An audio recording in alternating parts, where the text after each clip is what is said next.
Democratic Ecowas of West African Imbaciles led by donkeys. We all know democracy to be said to be about the government of the people, by the people, and for the people.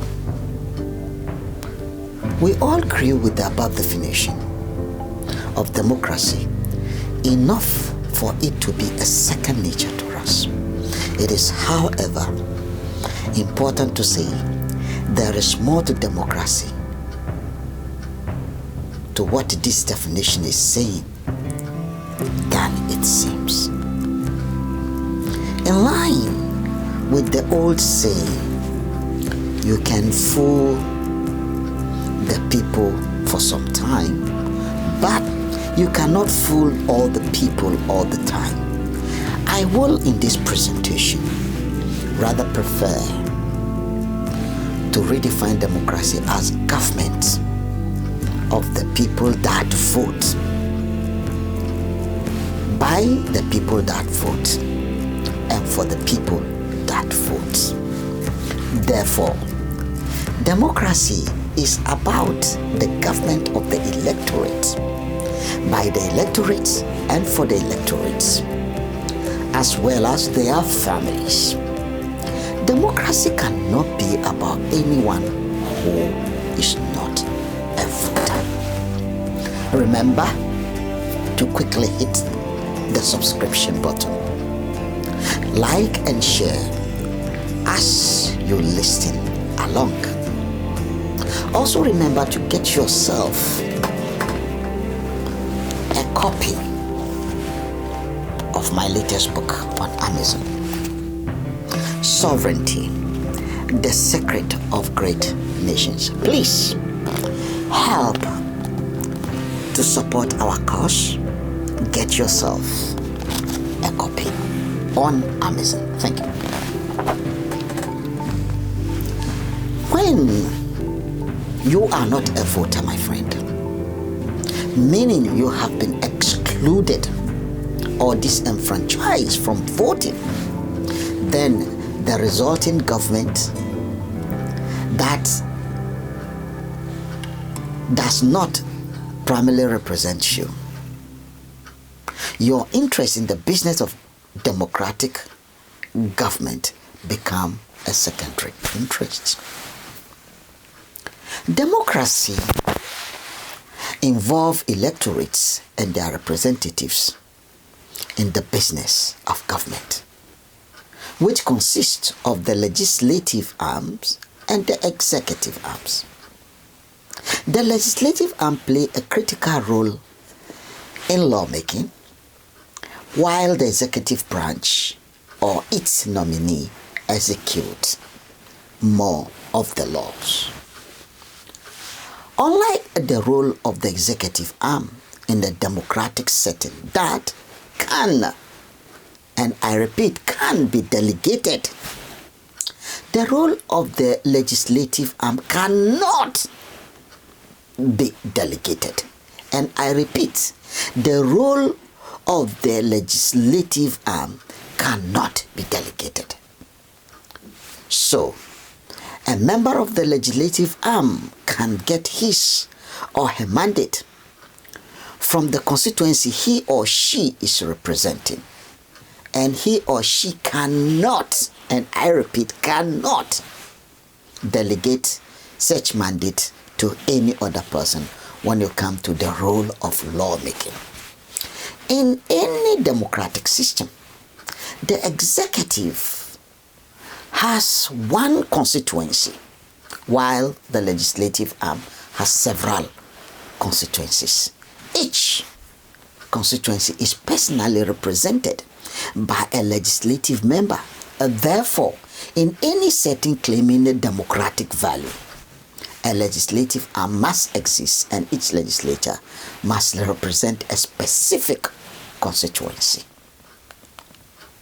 The United Nations here does not claim to be democratic or have the duty to enforce democratic values among its 193 constituencies or member nations.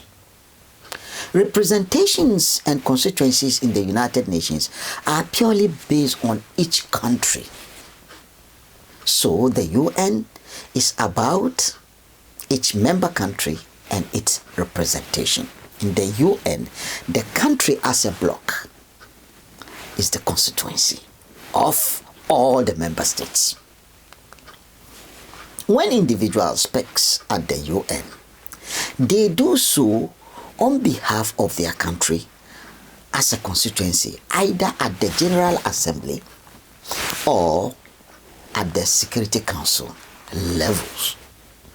In the democracy of the United States of America, however, the whole territory of the Union is divided into constituencies to enfranchise every electorate of the member states and their electorate of each portion that gives their mandate to a candidate elected by them to directly represent the constituency at the Union's Legislative Assembly. The head of the executive branch of the United States of America, therefore, who double up as the head of government of the Union, receive his or her mandate from the electorate of the whole Union, thereby making the whole Union his or her constituency in the executive capacity. In the democracy of the European Union, the whole territory of the Union is also divided into constituency to enfranchise every electorate of the Union's member states. For each voter to give his or her mandate directly to a candidate of his or her choice to represent them at the Union's level Legislative Assembly.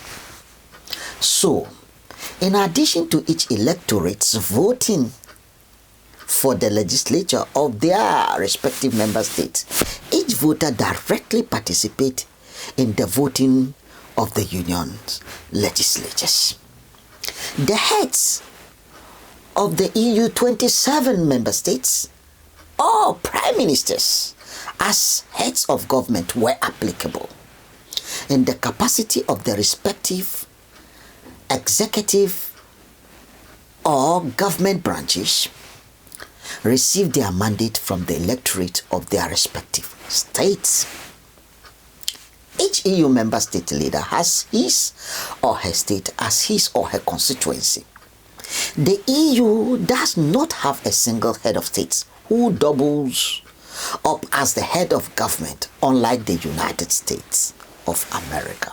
So the models are technically not exactly the same, except at the legislative arm. However, the president of the EU Commission, who gets his or her mandate by the combined input of the EU Council of Head of States and Government and the Parliament, works in collaboration with the EU Parliament and the EU Council of State to effectively provide leadership for the Union as a bloc.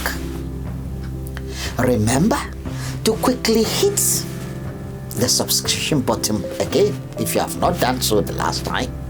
Like and share as you listen along. Also, remember to get yourself a copy of my latest book on Amazon. Sovereignty, the Secret of Great Nations. So much is said in this book. Please help to support our cause. Get yourself a copy on Amazon. Back to our business once again. The Ecowas in this case falls short of democratic principles, despite the Union claiming to be democratic. No part of the Union's territory has been divided into constituency to enfranchise Ecowas voters. The absence of the Ecowas constituencies and the electorates voting make each member state of the union to be represented as a bloc at both regional, parliamentary and executive levels. A very good example of these are those representing the constituency of Ghana as a bloc parliamentary representatives at the Ecowas Legislative Assembly. The Ghanaian MPs in the Ecowas Parliament do not represent any specific constituency other than Ghana, as the president of Ghana at the Ecowas Assembly does. The Ghanaian MP to the Ecowas Parliament were technically not elected directly to represent any constituency at the Ecowas Parliament. Unlike an MP mandate in Ghana, where members of parliament are elected by the electorates of their constituency to directly represent them in the National Lawmaking Assembly of Ghana, these same legislators lack the legitimacy to play such role in the lawmaking process of the ECOWAS. The ECOWAS Parliament is therefore serving as an assembly by many, and regional MPs' role as a privilege to the cronies to do nothing. ECOWAS MPs are without responsibility to any constituency or to any specific electorate where matters of ECOWAS is concerned. The victims of the lack of mandate for the ECOWAS supranational law are not the Ghanaian MPs, who did not receive their mandate from the electorate or any constituency to the ECOWAS Parliament. Therefore, the ECOWAS members of Parliament are not answerable to Ghanaians as lawmakers. They are not answerable to anyone. To anyone.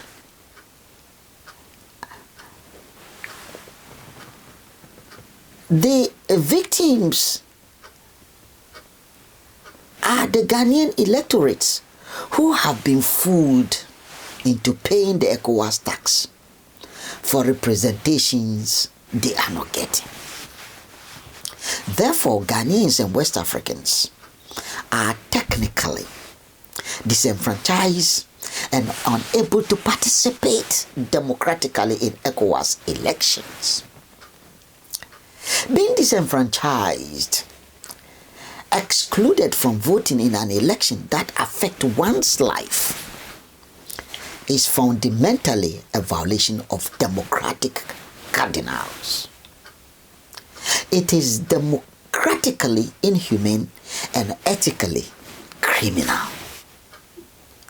Martin Luther King Jr., and I mean Dr. Martin Luther King Jr., fought for the right of the disenfranchised blacks in the United States of America, in their case, a minority, led the disenfranchised to secure their rightful place in the democratic United States of American system, where all Americans can now elect their lawmakers.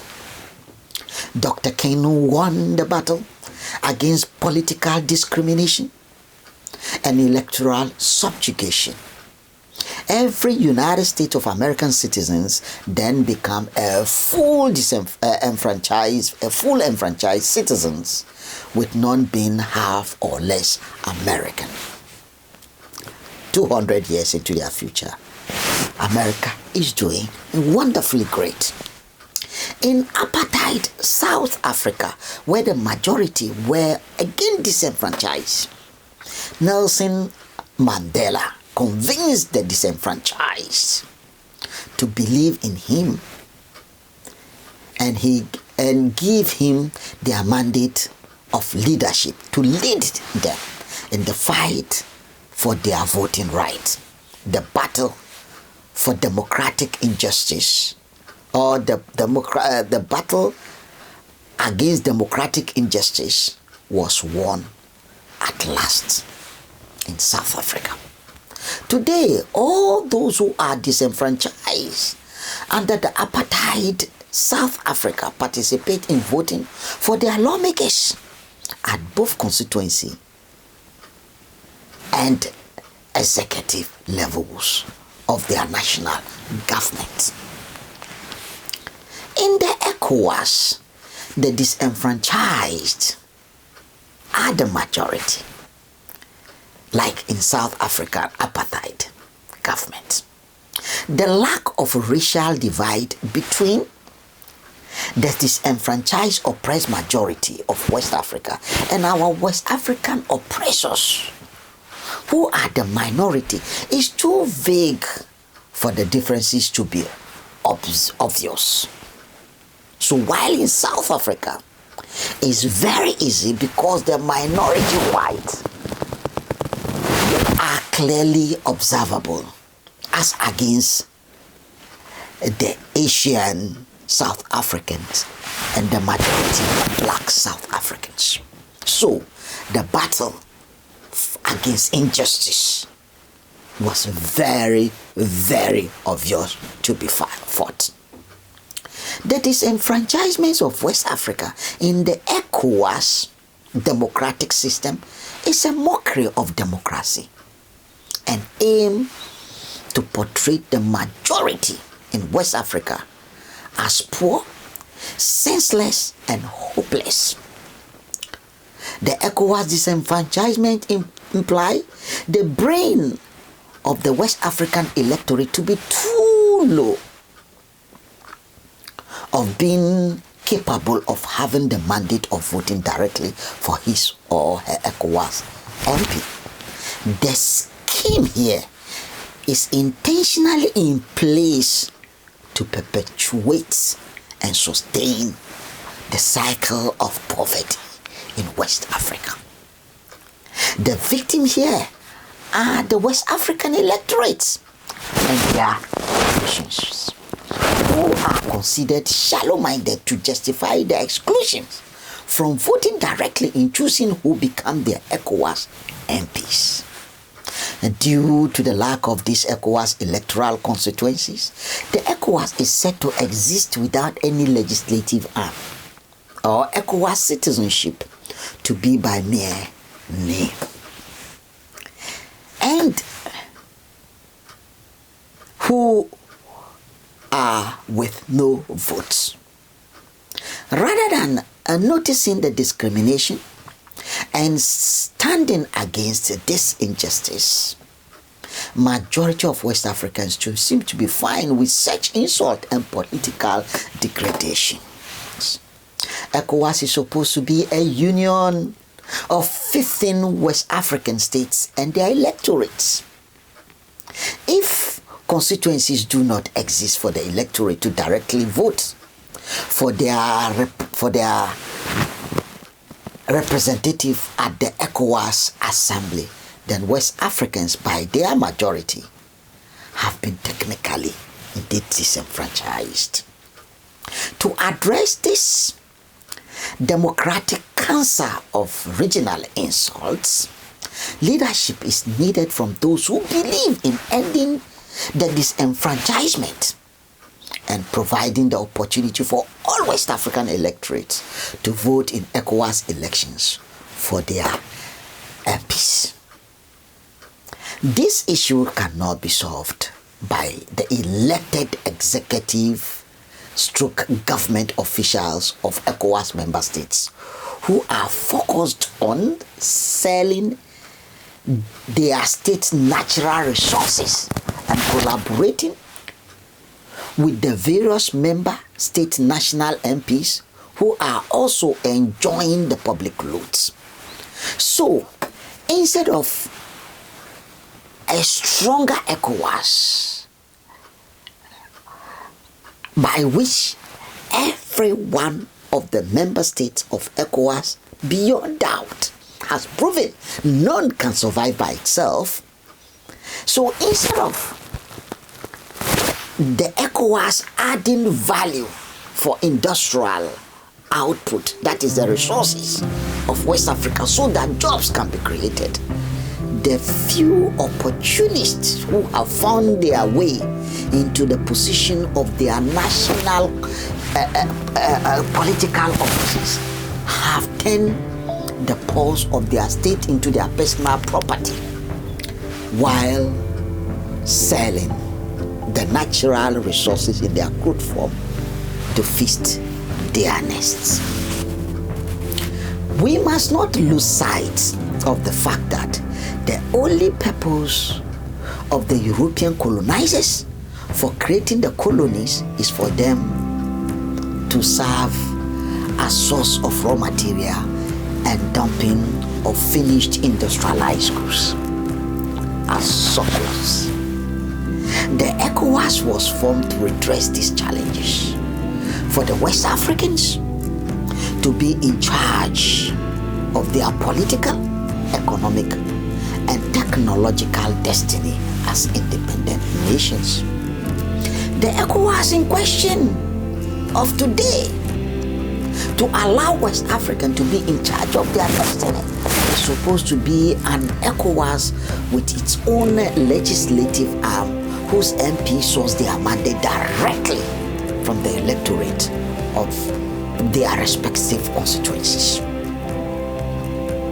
The leadership here is calling on all ECOWAS disenfranchised West Africans to join in the fight to win the battle for our dignity from our fellow nationals whose sole purpose in politics is to be selling our natural resources for mere tokens as raw materials to feed their selfish nests. Trust us, believe in us, and join in our leadership to fight for justice in West Africa of our new video posts. And do not forget to leave comments in the comment section. I, Kofi Ali, promise to reply to every one of your comments. Thank you for being with us so far. And on these notes,